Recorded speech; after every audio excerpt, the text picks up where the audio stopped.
ao programa Vitrine desta terça-feira. E aí, tá friozinho aí? Não? Ai, gente, cadê o verão que não chega, meu Deus? Bom, o programa de hoje traz para vocês muitas dicas e novidades. Mas é claro que a gente vai começar pela previsão do tempo. E aí, tá chovendo aí? Será que vai melhorar? Vamos ver? Roda aí!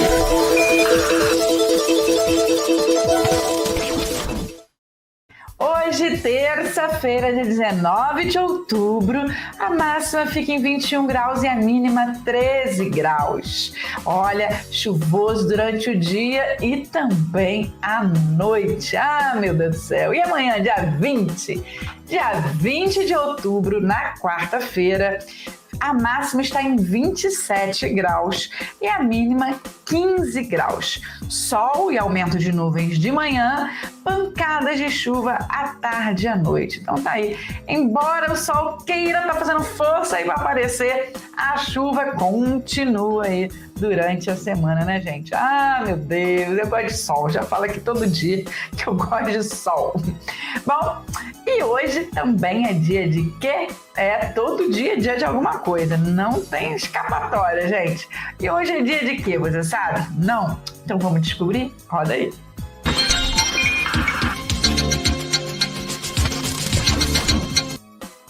E a gente começa com o Dia do Profissional de Informática, também conhecido como Dia do Profissional de TI, né, que é Tecnologia da Informação.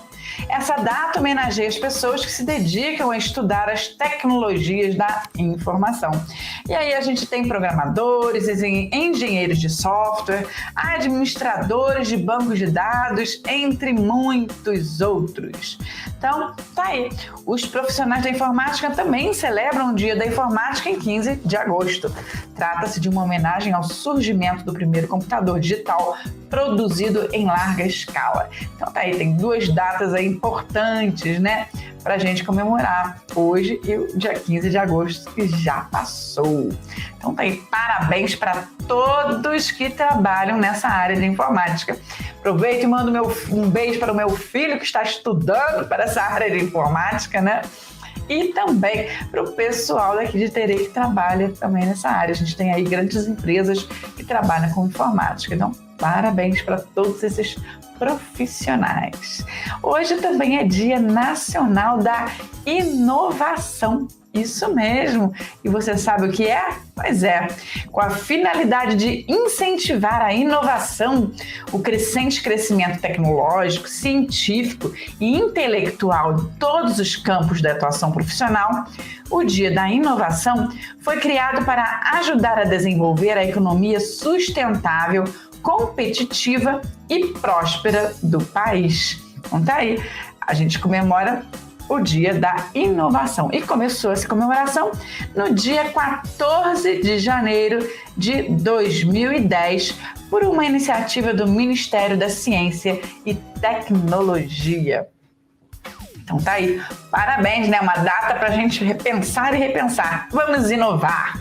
E já que estamos falando em inovação, já puxo a sardinha para cá, para a nossa editora e para as coletâneas que estão abertas, isso mesmo. Que tal você também começar a inovar agora? Vou falar rapidinho, um pouquinho de cada uma, vamos ver se vai dar tempo? Então vamos lá para a primeira, né? Que é a segunda edição da coletânea Palavra em Ação. Então, se você tem aí textos, poemas, crônicas e quer participar da coletânea, coloca aí para fora sua literatura, seu talento, né? Você pode aí enviar um zap para 993792758 ou para o e-mail jornal.alecrim@gmail.com e entre em contato com a gente que a gente explica tudinho como é que é e é bem fácil de participar. A segunda coletânea, a gente vai falar de música. Isso mesmo. Se você compõe letras de música, e olha que aqui em Teresópolis tem muito compositor de música, hein? Você também pode participar da nossa coletânea que vai ser voltada para os músicos. Olha que legal? Então vem para cá, vem com a gente e você vai se divertir, além de divulgar aí o seu trabalho. Muita coisa boa tá chegando. E a terceira, olha, a gente fala rapidinho aqui, a A coletânea é voltada para quem é terapeuta holístico, para quem trabalha com acupuntura, constelação familiar, body talk, enfim, várias terapias que estão chegando por aí, que muita gente não conhece. Nós estamos montando aí uma coletânea bem legal. Olha, corre, porque você vai gostar muito. E na culminância, a gente vai ter aí uma conferência trazendo esses profissionais para o público conhecer. Então tá aí nosso recadinho de hoje, falando aí das coletâneas, para que você também inove no seu dia a dia. E para finalizar o bloco, nada como uma dica bem legal. E essa dica vai para as orquídeas. Você que cria orquídeas em casa, olha só que legal.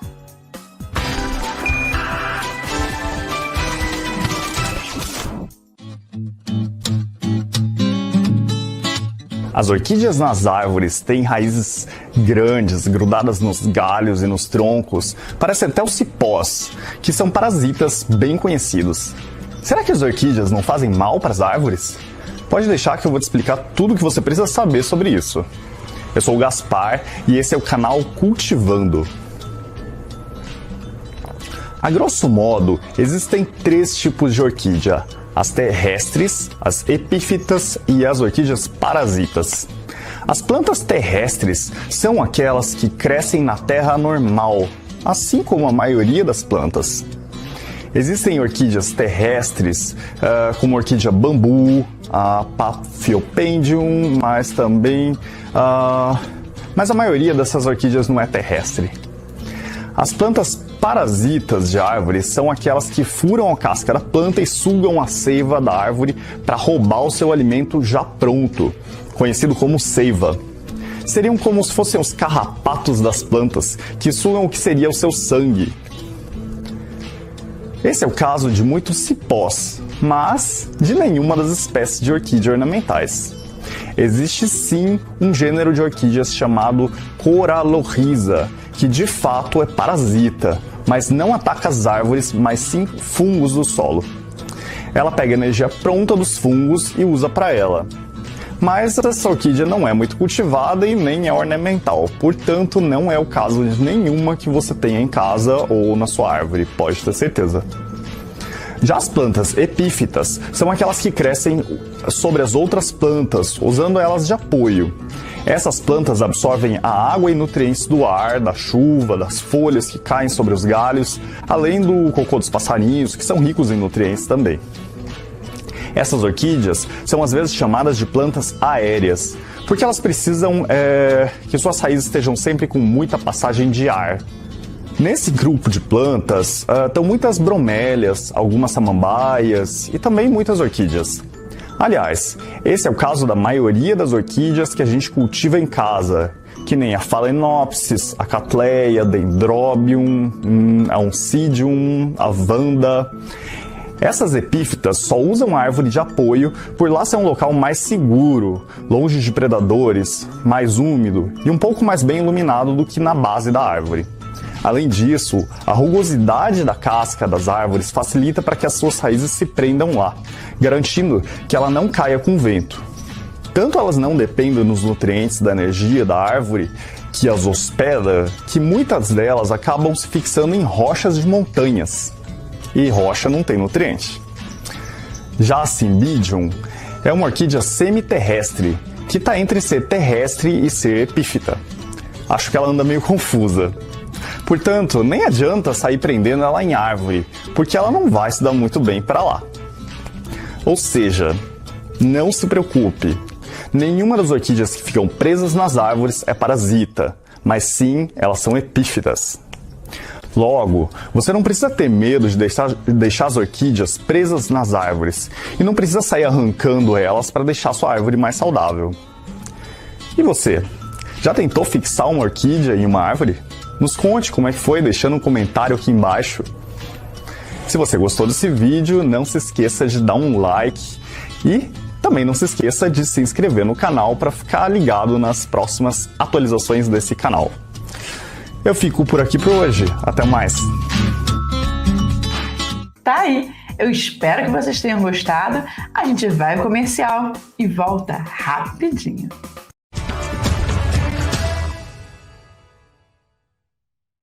Estamos de volta e hoje, né, dia de dicas. Muito bem, dia daquela receitinha especial para você fazer aí na sua casa, para as visitas, para a criançada, enfim, sempre bom a gente aprender uma coisa nova, né? E hoje, é claro, a gente trouxe a nossa querida Carol com mais uma receitinha deliciosa. E aí, papel, caneta na mão? Então vamos lá, vamos anotar a dica de hoje da Carol? Roda aí a receita do dia.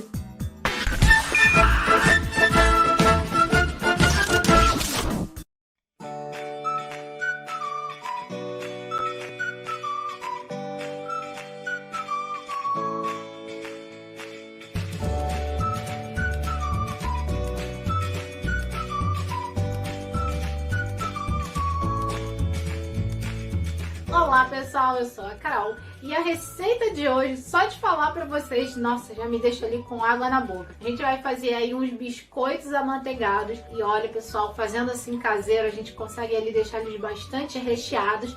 E você aí mesmo pode fazer esses biscoitinhos hoje mesmo, porque eles são muito fáceis da gente estar preparando. Além deles ficarem deliciosos, super recheados e ser uma receita ali muito prática e render bastante, quem também quer uma opção aí para vender também pode estar aproveitando aqui essa receita. Vejam a inscrição de vocês, já deixem aquele like e ativem o sininho para vocês não perderem aqui nenhuma receita. Então, bora logo fazer esses biscoitinhos aí com goiabada.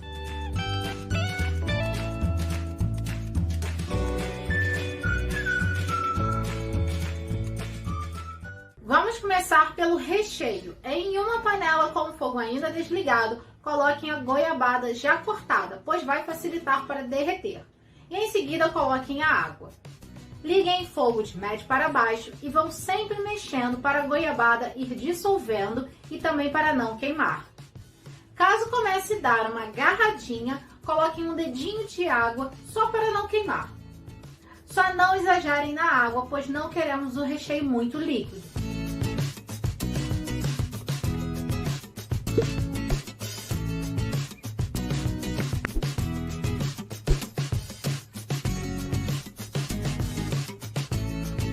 Quando dissolver tudo e chegar nesse ponto cremoso, podem desligar o fogo e reservar o recheio. Agora vamos para a nossa massa. Em uma tigela grande, coloquem metade da farinha de trigo, o açúcar refinado, a manteiga sem sal e ela precisa estar gelada. E se quiser, vocês podem utilizar a margarina também. Depois acrescentem um ovo e gotinhas de essência de baunilha, que é opcional, mas eu acho que dá um sabor a mais para a receita. Daí é só misturar tudo um pouco.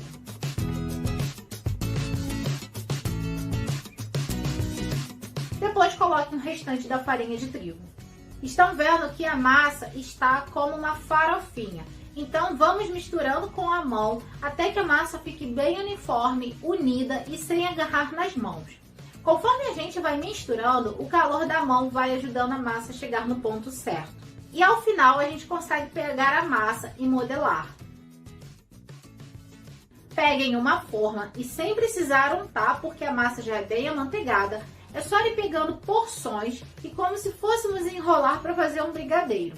E é só ir colocando as bolinhas na forma, só lembrando de deixar um espaço entre cada bolinha. Agora levem para o forno pré-aquecido a 180 graus e elas vão ficar ali por cerca de 20 minutinhos.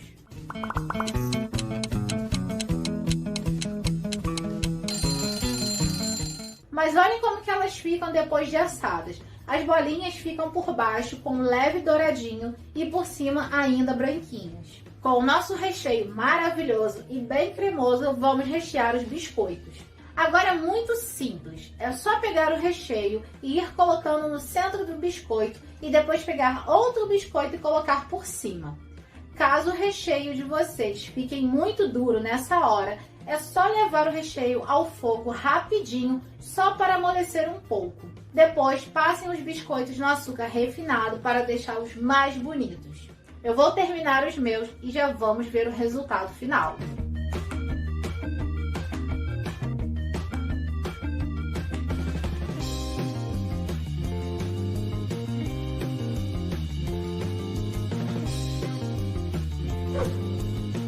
finalizados meus biscoitinhos recheados com goiabada e eu caprichei no recheio. Esses biscoitos ficam no ponto certo, bem macios e desmancham na boca. E ficam ótimos para um lanchinho da tarde.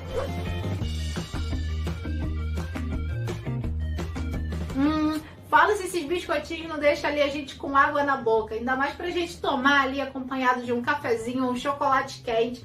E olha, aproveitando aqui o clima no Rio de Janeiro, que tá agora friozinho, nossa, eles cairiam aqui perfeitamente. Eu espero que vocês tenham curtido muito a receita. Compartilhem com todo mundo aí que vocês gostam, compartilhem nas suas redes sociais, deixa aquele like, confira a inscrição no canal e vão assistir a outras receitas aqui do canal, pessoal. Beijão e até a próxima!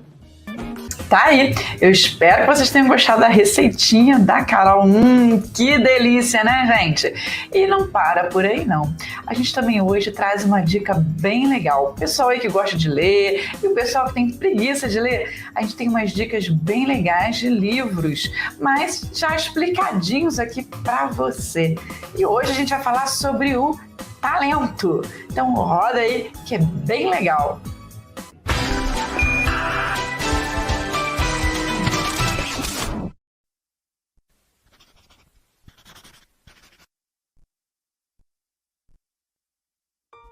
Você tem algum talento? Michael Jordan, Will Smith, Mozart, Bill Gates, Senna. Eles tinham talento? E aquela história do homem que veio do nada, que não teve uma educação, que teve os piores serviços quando era jovem, mas que venceu no mundo e deixou seu nome na história? Você acredita nisso?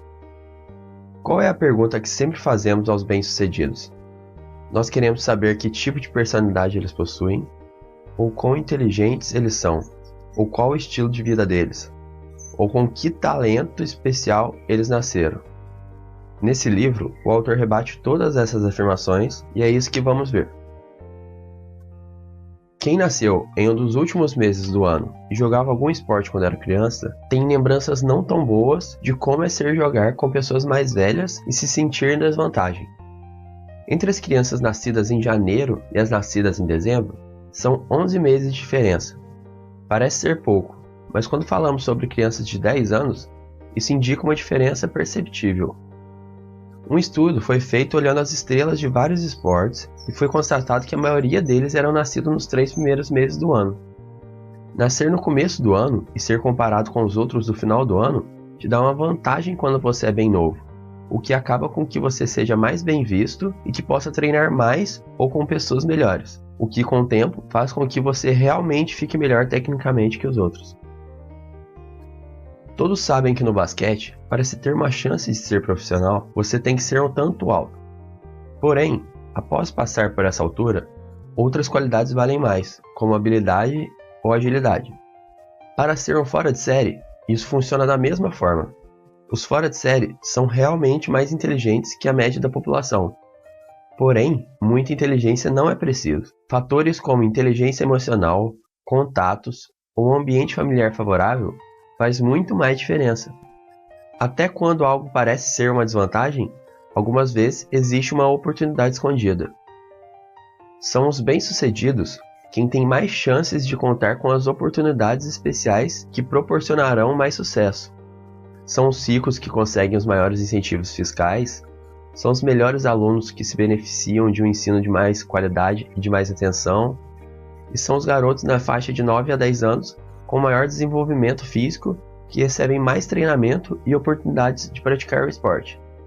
O sucesso é o resultado do que os sociólogos denominam vantagem cumulativa. Eles pegaram uma escola de violinistas e os dividiram em 3 grandes grupos: os amadores, os bons e os de nível internacional, e perguntaram a eles a mesma pergunta: desde a primeira vez que você pegou no violino, quantas horas de prática você se dedicou nesse aprendizado? E um padrão surgiu. Os amadores praticaram cerca de 4.000 horas, os bons 8.000 horas e os de nível internacional 10.000 horas. Estudos feitos em várias áreas como basquete, xadrez e piano tiveram o mesmo padrão.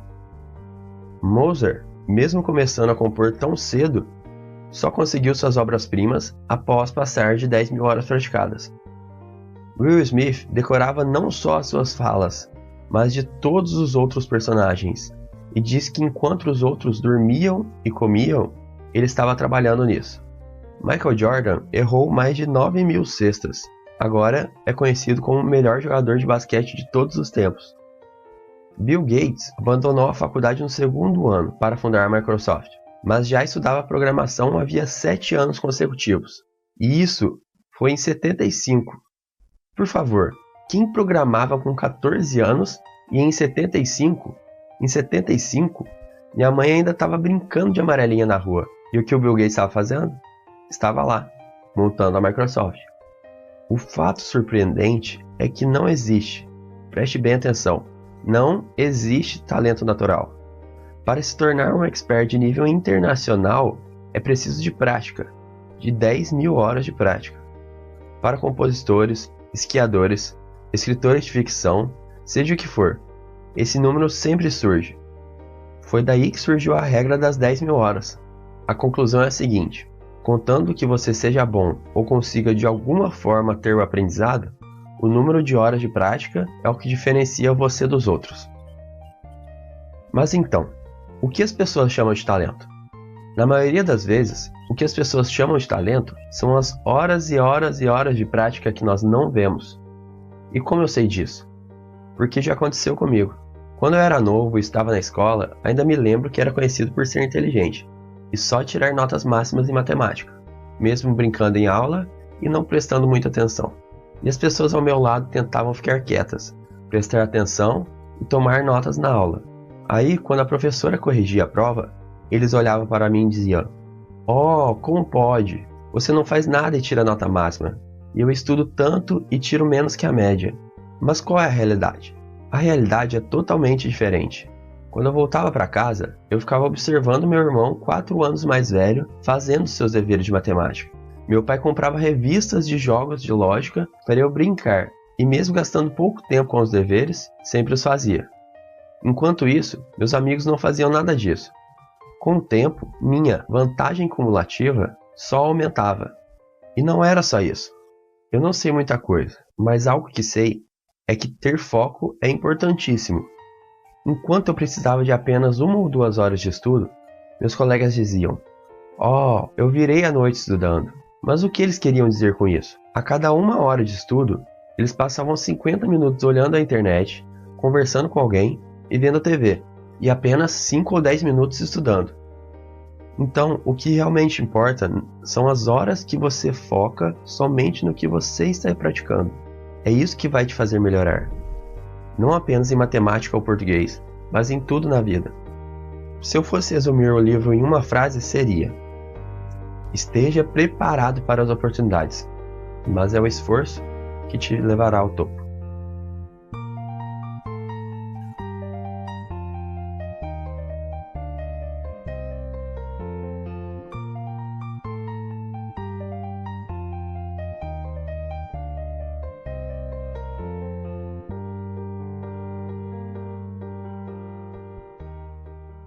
E aí, gostou? Se quiser ver mais vídeos como esse que realmente ensinam bastante coisa pra gente, vai lá, segue o canal, assista mais ou continue acompanhando o Vitrine, que de vez em quando a gente vai trazer uma dica dessas aqui pra você. A gente vai pro comercial e volta já já!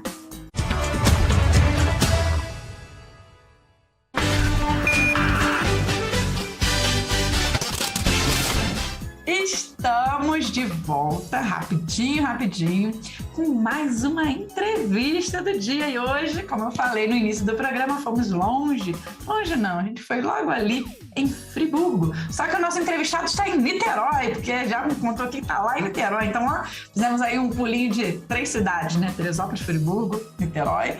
E a gente traz para você hoje Jorge Ayer, músico e presidente do Fórum Serrano, e mais um montão de coisas que ele mesmo vai contar pra gente.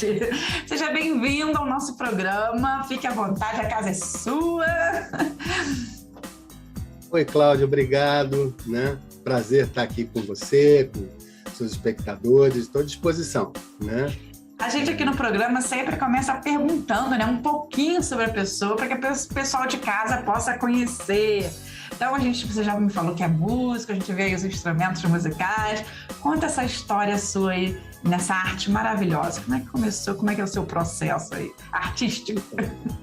Eu sou filho de um pai que foi diretor de cinema, de publicidade. Olha. E foi também o último grande empresário de teatro, né? E desde pequeno, fui garoto propaganda, quando era criança, etc. Então, desde pequeno, sabia-se que eu seria artista, né? E eu sempre quis ser músico. Meu pai contava que, quando eu era criança, eu ficava regendo na frente da televisão, no Concertos para a Juventude que passava. Tem uma foto minha de bebezinho com violão azul, que eu não largava. E assim, uma das poucas lembranças assim, da primeira infância é esse violãozinho, né?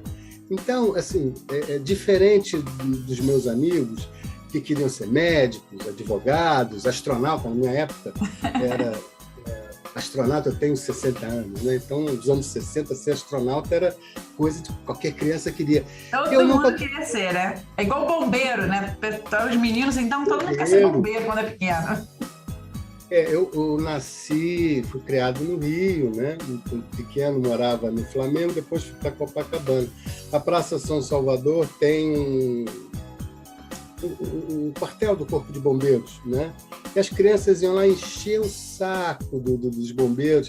E, enfim, tinha um comandante que tinha sensibilidade. De vez em quando ele pegava, botava todo mundo no caminhão, dava uma volta na praça com a sirene ligada. Olha!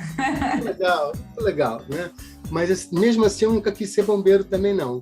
Eu sempre quis ser músico, né? Meu pai brincava que eu fui ser músico por rebeldia, para não ser ator, para não ser... É porque ele queria que você fosse ator, né? Ingressasse aí nessa linha. Nunca quis, mas ele achava que, porque, enfim, estava no teatro, estava no cinema, eu seria ator. Eu nunca quis ser ator, né? Até tive algumas oportunidades, graças a Deus eu não aceitei, foi muito ruim como isso. Cheguei a dirigir alguns vídeos e dirigir espetáculo e tal, mas sempre fazendo música, né? Meu sonho, meu desejo, meu coração sempre foi pela música. Aí eu trabalhei como maestro, arranjador e produtor musical na TVE, né? Hoje TV Brasil. Fui para a Rádio MEC, onde eu apresentava programas de música clássica. Olha! Que era muito engraçado quando eu ia dar palestra, porque eu tinha um cabelo por aqui, né? Hoje ele é curto, tá preso para o calor. Mas ele era aqui. Era, né? Cabelão. Cabelão. Chegava, e as pessoas olhando, no rádio, as pessoas não, né? Quando eu chegava para dar palestra, as pessoas olhavam assim, e eu falava de Beethoven, de Jimi Hendrix, da mesma coisa, tal. As pessoas ficavam assim, era muito divertido. Vim para a UF, onde eu estou até hoje, vim para fazer um duo de violões. Olha. Foi o primeiro grupo oficial de violões de uma universidade pública. Eu tive uma lesão no ombro, tive que, enfim, parar, né? Hoje na UF eu coordeno um projeto com uma oficina de violão. Dei aulas no bacharelado em dança da UFRJ e na faculdade de música da Universidade Cândido Mendes. Provavelmente, vários dos seus ouvintes foram meus alunos na Cândido Mendes. Muita gente que estuda música acabou passando pelas suas mãos. Isso, para o bem e para o mal, né? Eu brinco sempre com isso, mas de um modo geral eles foram bem, apesar do professor, eles se seguiram bem. Aí em Teresópolis tem um aluno muito querido que está fazendo um trabalho sensacional com a orquestra da FESO e uma camerata agora, que é o Max, e a Gabriela, que é a esposa dele, que toca violoncelo. O Max toca violino, né? Ele é muito legal, né? O Max Miranda. E tem vários ex-alunos meus aí, né? Mas esse trabalho está muito legal. Aliás, eu estou devendo um arranjo para ele, né? Só que eu não estou com tempo de escrever, né? E eu, fundamentalmente, sou um arranjador, né? Assim, como eu me identifico, para o que eu estudei, etc., é para ser um arranjador, né? Muito Então, legal. E você, essa parte de ser professor, né? Começou como músico e continua, e agora como professor. Como você vê esse pessoal que está chegando agora para aprender música? O que você sente nessa galera? Olha só, né? Uma coisa que sempre me chama a atenção, eu dou aulas há 40 anos, né? Quando vem um menino conversar contigo, vem uma menina conversar contigo, e eu sempre faço uma entrevista pequena, né? Mas para ver o que está acontecendo, e eu sempre pergunto, mas por que o violão, por que a guitarra? Né? Se o olho brilhar, não precisa responder mais nada. Né? E assim, eu tenho visto muitos desses meninos, dessas meninas, com esse olhinho brilhando. Né? Então, isso é muito legal. Né? Eu não faço parte daquela turma que acha que a música que eu ouvia era melhor do que a música que se faz hoje. Eu acho que cada época tem a sua linguagem. Né? E o fato de um dos programas que eu fazia na Rádio MEC era exatamente sobre música da Idade Média, Renascença e Barroco. Então, o fato de você ter 1000 anos de repertório, de tradição de repertório, e esse repertório ainda ser válido, mostra que a música é uma coisa bem mais ampla do que o gosto ou o modismo da época. Né? Então, assim, eu tenho visto uma garotada muito entusiasmada, muito legal, né? E, enfim, né? Fico feliz com isso. Muito legal. E, além de dar aulas, você produz show ainda? Ainda faz essas produções? Não, eu não produzo. Eu comecei a trabalhar como produtor, inclusive de teatro, né? Mas chega uma hora que você tem que escolher um caminho. Né? Então, assim, se eu for produzir, eu não vou conseguir tocar. Como eu estou, graças a Deus, me recuperando, esse ano que vem eu volto a fazer a apresentação, aproveitar o fim da pandemia, tomara que aconteça, não dá para você produzir. O que acaba acontecendo na área da cultura é que você tem que fazer tudo. É verdade. Né? Então, assim, isso eu falo há muitos anos para os alunos. Não adianta você ficar no teu quarto estudando, né? E achar que um dia você vai passar na rua e encontrar com Quincy Jones, que ouviu uma demo sua e que quer muito te produzir. Isso não vai acontecer. Isso não vai acontecer. Engraçado que você falando assim me lembra muito quando a gente era pequeno e fazia teatro, essas coisas, a gente achava, tinha fé que um dia alguém ia passar, ia ver, ia levar para fazer alguma coisa, né? E realmente isso não é bem assim, né? Pode até acontecer. Né? Já aconteceu uma vez comigo, eu fui, daquelas coisas que tinham que ser, eu fui substituir uma pessoa num trabalho, né? E uma pessoa assistiu, me viu tocar e me chamou para um super trabalho. Olha! Né? Mas assim, uma vez. Né? E aquela coisa, aconteceu porque eu estava lá fazendo.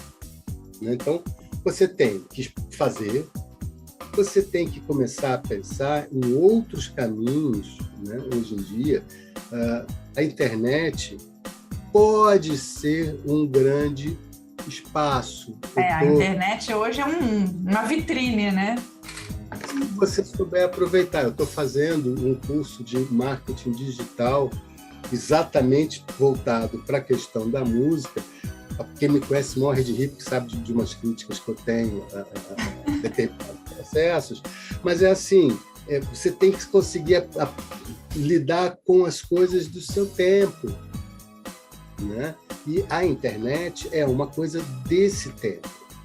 Antigamente, você gravava uma fita cassete, mandava para alguém, na esperança de que a pessoa ouvisse, etc. Hoje você tem alguns outros acessos, você pode não estar fazendo show, como muita gente não está, por conta da pandemia, mas estar em evidência.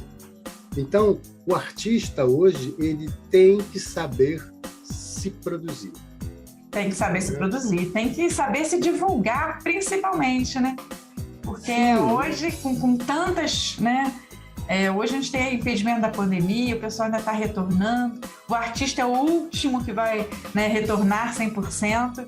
E se ele não estiver à frente fazendo a sua propaganda, né, fazendo a sua divulgação, fica mais difícil. E assim, grande parte da renda dos artistas deve ou pode vir de editais, né? Então, o cara tem que saber escrever um edital, tem que saber captar o recurso, tem que saber prestar conta, enfim, né? Até depois, mais à frente, a gente combinou, né, de falar sobre esse curso que o Fórum está trazendo. Isso mesmo. Mas é indispensável, né? Assim, quando me perguntam, eu falo, cara, eu adoraria ficar em casa, no meu estúdio, 6 horas por dia, tocando e gravando e compondo e mais nada. Só que pouquíssimas pessoas podem se dar a esse luxo. É um luxo, né? Quase, né? É um patamar de carreira que quase ninguém alcança, né? Para cada, sei lá, Egberto Gismonti, né? Você tem milhares de pessoas fazendo trabalhos instrumentais bacanas, né? Mas que não têm o reconhecimento, né? Isso não é uma coisa para quem tem, né? Até um reconhecimento a quem tem. O Egberto ralou, a gente sabe como, né? E é um gênio. Então, merecia ter tido até um reconhecimento maior e mais rápido, né? Mas, enfim, é difícil para o músico, para o ator, para o poeta, né? Só que hoje você tem essas ferramentas digitais à disposição. Primeira vez que eu entrei no estúdio de gravação, se gravava em 4 canais. 4 canais, olha só. Era uma máquina, parecia uma máquina de lavar roupa tão grande, com fita de 0,5 polegada, que era a mesma máquina que os Beatles usaram para gravar o Sgt. Pepper, né? Hoje em dia, o telefone tem mais recurso, né, de canal do que aquela máquina. É verdade. Primeira vez que gravei em 16 canais foi na Sonoviso, ali na Praça 11. Nossa, eu não sabia nem o que fazer com tanto canal. É muita história que você tem para contar pra gente, hein? A gente vai pro comercial correndo e volta, porque tem muito assunto aqui. O tempo aqui, gente, boa. A gente pisca, já deu. A gente vai pro comercial e volta rapidinho para falar sobre um assunto muito interessante. A gente já falou aqui sobre o Fórum, né, de Cultura de Teresópolis, e hoje a gente vai falar sobre o Fórum Serrano também, pelo menos um pouquinho. A gente volta já já.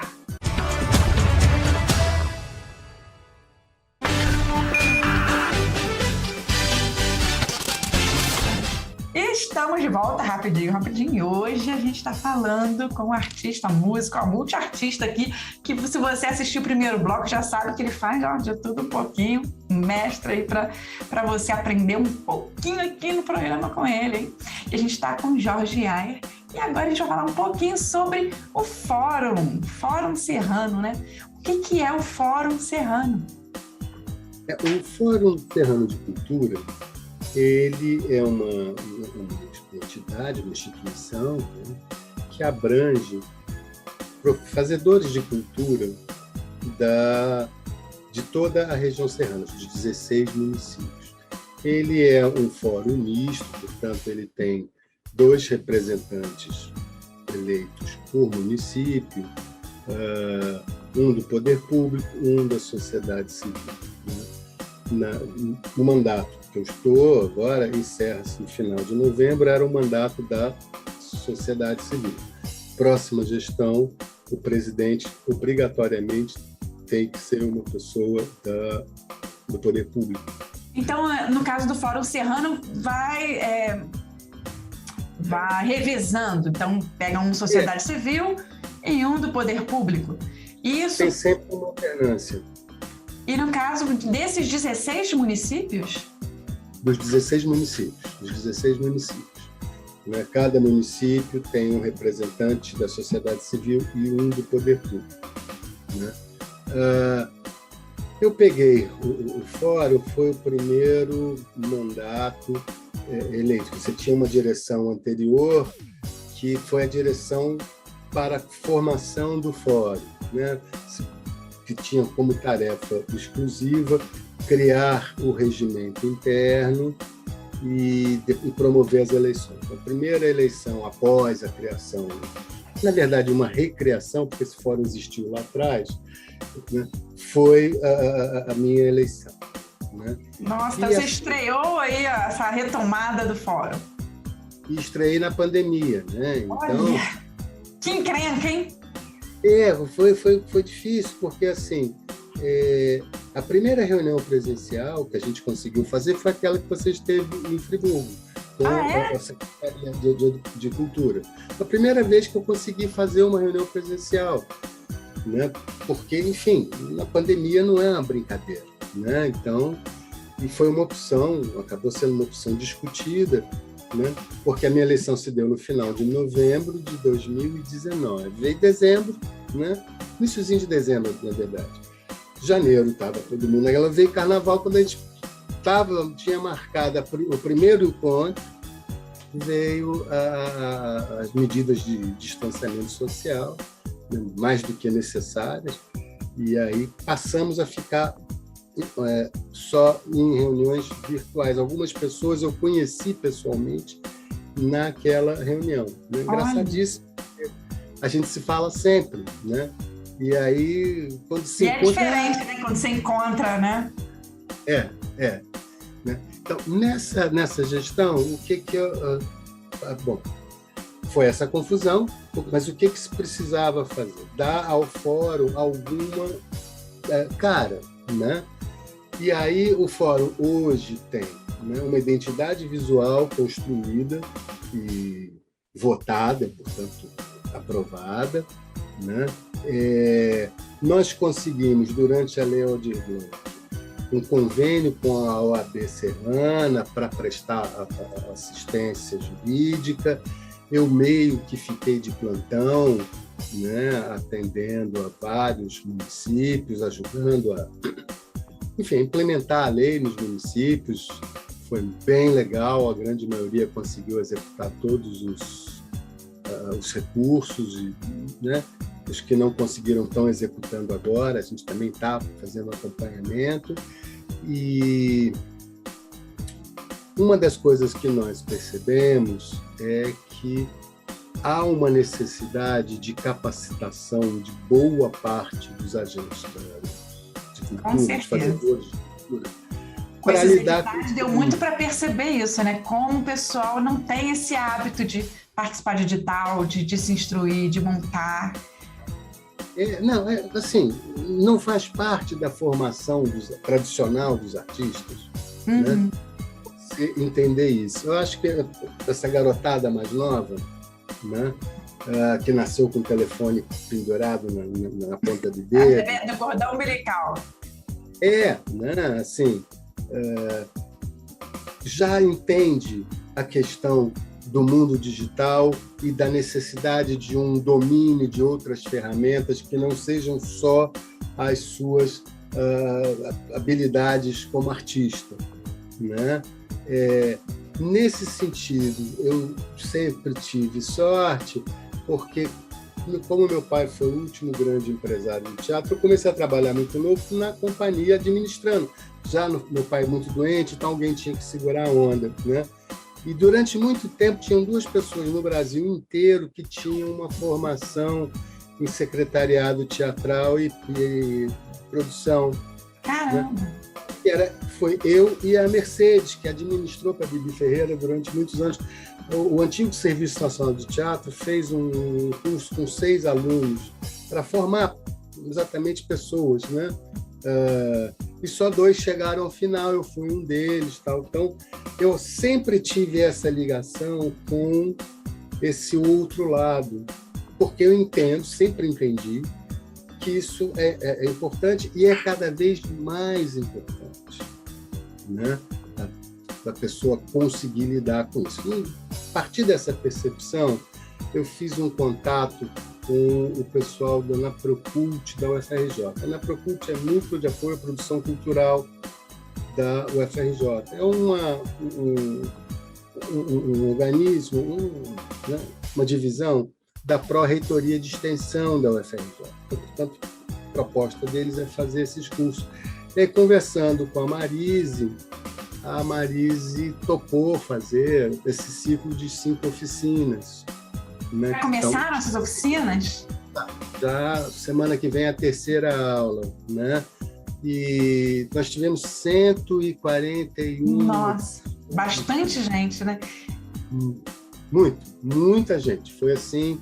E há uma demanda para outras oficinas que a gente vai, no ano que vem, continuar fazendo. Né?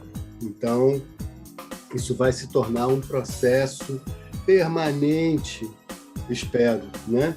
de formação e de capacitação, porque é absolutamente indispensável você conseguir fazer essas coisas. Eu cito sempre a história de uma grande amiga minha que virou diretora de uma escola na Favela da Amarela, no Complexo Alemão, né?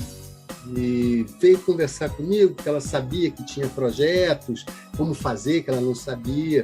E eu, na época, tinha um grande amigo que era justamente dessa área do MEC em Brasília. Pus a Luísa em contato com ele e tal, mas falei para ela, você vai ter que montar uma equipe, você vai ter que prestar conta, você vai ter... É um processo. É um processo. Ajuda a montar isso. Muito bem, né? Agora ela não está mais lá, mas enquanto ela esteve lá, já se aposentou como diretora, se ela quisesse levar as crianças para a Lua, ela conseguia verba. Mas ela tinha uma equipe que, né, formulava os projetos e que tinha um professor de matemática que também era formado em contabilidade, então ele fazia prestação de contas. E é isso, você tem que lidar com esse mundo. É chato, né? Aqueles formulários quilométricos da lei Rouanet são chatos. Mas, se você não fizer, o dinheiro não cai do céu. É verdade, isso mesmo. E é muito importante mesmo que as pessoas se capacitem para isso, né? Olha, e para o pessoal entrar em contato com vocês, né, dos fóruns culturais, dos artistas, como é que se dá esse processo? Tem e-mail, tem Face, tem redes? Não, Face, rede, não, porque não tem quem administre, aí tem um limite de capacidade de trabalho. É complicado, assim. Com certeza. Então, tanto o trabalho no fórum quanto no Conselho de Cultura de Friburgo são trabalhos voluntários. Então, a gente tem um limite de operação. Isso mesmo, está certo. Então, o que eu faço? Né? Surgiu esse papo uma vez e falei, bacana, alguém administra o Facebook do Conselho? Alguém administra o Instagram do fórum? Ah, não sei, então não vai ter, porque eu também não tenho tempo. Né? Eu coordeno um projeto na UF, que é uma oficina de violão online, né? Estou coordenando alguns outros projetos, enfim, depois a gente fala disso. Né? Mas pode dar o meu telefone, enfim, é a melhor maneira de falar comigo, ou, não, deixa eu pegar aqui, dá meu telefone, é a melhor coisa. Então, tá? Se você aí de casa tem dúvida, quer saber mais, manda suas perguntas pra gente também. A gente combina aqui com o Jorge. Ele volta aqui, já sabe que vai estar intimado para voltar mais vezes. De repente, a gente tenta aí fazer uma entrevista aqui dupla, trio, né? Que chama o Léo, presidente do fórum aqui de Terê também, para trocar essa bola, que eu tenho certeza que vai ser aí uma entrevista bem legal, que vai ajudar muitos artistas que assistem o nosso programa, que estão de olho, que estão aprendendo também junto com a gente esse mundo, né, de coisas, universo de coisas que até então não tinha. A gente agradece muito, muito, muito, muito a sua presença aqui. O programa, quando a gente pisca o olho, acabou. Ó, tá vendo? Nós já sabemos que tem que voltar aqui mais vezes. Vamos fazer aí uma leva de de encontros aqui para poder ver se ajuda também esse pessoal, e tem muita coisa que a gente precisa abordar. É um tema muito, muito importante. Falar de arte, falar de cultura, né? Mostrar para essa galera quanto o universo, né? Um universo, né? Depois vamos fazer uma entrevista também com a Marise, lá da Napocult, né? Que é uma pessoa maravilhosa e tal. O Léo é o Léo Bittencourt. Sim. Sim, tem um trabalho super legal, gosto dele, a beça e tal. Vamos fazer sim, estou à disposição. Se alguém mandar uma pergunta para o meu telefone, por favor, se identifique, né? Eu, às vezes, demoro um pouquinho para responder, só porque tem uma lista de coisas para responder. Mas eu sempre respondo. Mas, assim, olha, eu sou fulano de tal, vi lá no programa e tal, queria saber disso, ok? Eu respondo sempre. Combinadíssimo. A gente agradece muito, muito a sua visita no nosso programa, mesmo de coração. E volte mais vezes, está intimado. Sempre que convidado, virei, tá bom? E pessoal aí de casa, a gente vai ficando por aqui com gostinho de quero mais, porque olha, não deu nem pra gente começar a conversa. Mas fiquem por aí. Amanhã a gente está de volta e eu espero vocês aqui no Vitrine.